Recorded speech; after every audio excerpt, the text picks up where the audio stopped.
KPP tidak ada di sana. KPP ada Gereja. Gereja Protestan. di sini tidak ada gereja Protestan. Katolik, semua Katolik. Semua di sini Katolik. Bapak Ibu, 95% gereja-gereja di Tanah Suci Katolik. Senakel, yang juga dikenal dalam bahasa Latin dengan sonakulum, adalah sebuah ruang yang sangat penting dalam sejarah kekristenan. Tempat ini diyakini sebagai lokasi di mana Tuhan Yesus mengadakan perjamuan terakhir bersama kedua belas rasul-Nya, pada malam sebelum ia disalibkan. Ruang ini terletak di Bukit Sion, Yerusalem, tidak jauh dari tembok Kota Yerusalem Tua. Senakel bukan hanya tempat fisik, tetapi juga memiliki makna spiritual yang mendalam. Disinilah Yesus menetapkan Sakramen Ekaristi, memberikan roti dan anggur sebagai lambang tubuh dan darah-Nya. Sebuah peristiwa penting yang menjadi dasar liturgi dalam Gereja Katolik dan banyak tradisi Kristen lainnya. Selain itu, Yesus juga membasuh kaki para rasul di ruangan ini, menandai tindakan kerendahan hati dan pelayanan yang menjadi teladan bagi umat Kristen. Selain perjamuan terakhir, tradisi juga menyebut Senakel sebagai tempat berkumpulnya para murid setelah kebangkitan Yesus, dan tempat mereka menerima pencurahan Roh Kudus pada hari Pentakosta.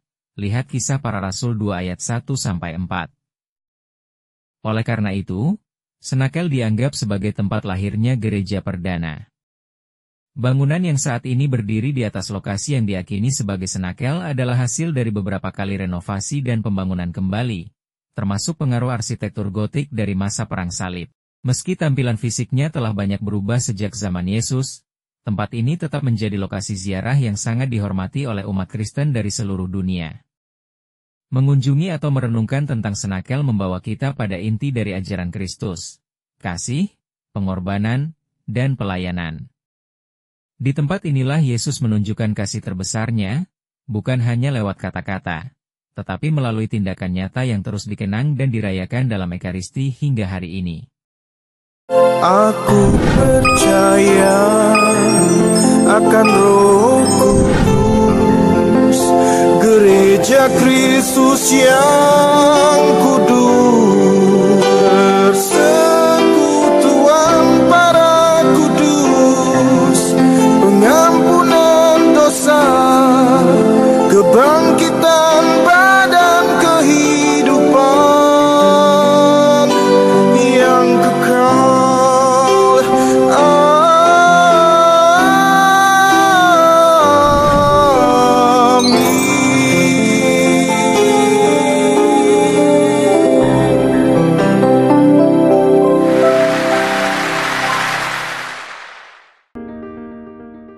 Here, the Lord instituted the Holy Eucharist. The Gospel tells us that Jesus chose to celebrate his Last Supper here, in a large room on the top floor, prepared and furnished. This house possibly belonged to St. Mark's mother.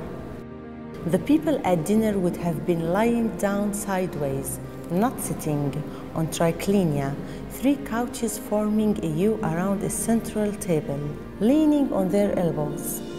The Lord would have been in the center, with John on one side and Peter on the other. As we know that John had his head on the Lord's chest, it is logical to think that Peter on the other side saw Jesus' back. This would explain why, when the Lord said that a man was going to betray him, Peter gestured to John so he could ask Jesus. A Crusader chapel was constructed here as part of the Church of Our Lady of Mount Zion. Among the architectural details from the Crusader period is a slender marble column in the southwest corner. In the top part of the column, there is a carving of 2 young pelicans who are feeding on the blood coming from the chest of their mother. This symbolizes Christ giving his blood for the salvation of mankind. In the 16th century, after the Ottomans conquered Jerusalem, the room was transformed into a mosque in memory of the prophet David. To this day, you can still see the mihrab, a niche which indicates the direction of Mecca to pray to, and the stained glass windows with inscriptions in Arabic. All of the Christian symbols were removed except two that remained hidden. One of them is the image of the lamp that can be seen on the ceiling, and the other is the image of the pelican. At this beginning of the Easter Triduum, the friars of the custody, together with the people, go as pilgrims to the upper room in Jerusalem, where the Last Supper and the washing of the feet, recounted by John, took place. Il Giovedì Santo ha un sapore particolare. Holy Thursday has a special flavor. Obviously, in the afternoon we go to the place of the Senakel, what according to Latin and Franciscan tradition is the place of the upper room, to celebrate the institution of the Eucharist and the priesthood, and to perform this gesture, which is the gesture of the washing of the feet. Here in Jerusalem, what is always fulfilled in God's eternity was realized in history. The Son's gift of self to the Father.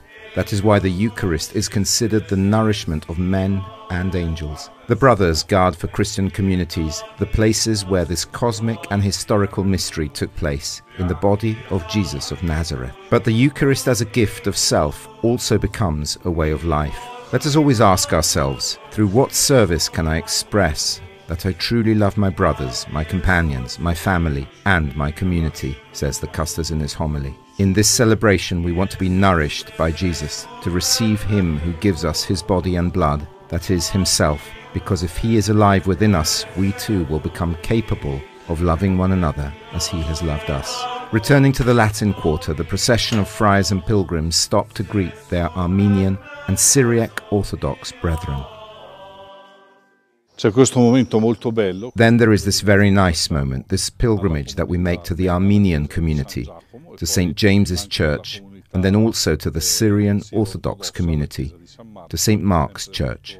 For me, it is always very beautiful and meaningful in St. Mark's Church to hear our Syrian Orthodox brothers and sisters singing the Lord's Prayer, and we join in this prayer by hearing it in the language of Jesus.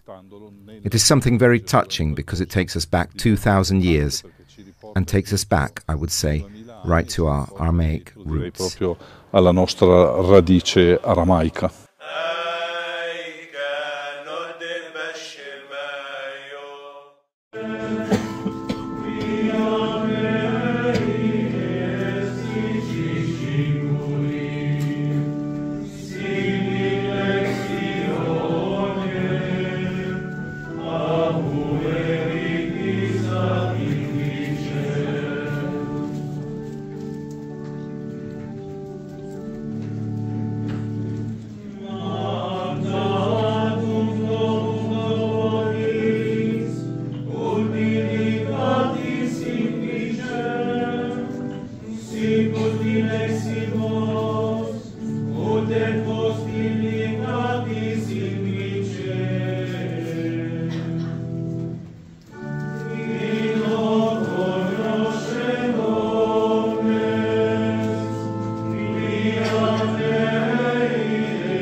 Aku percaya akan Roh Kudus, Gereja Kristus yang kudus,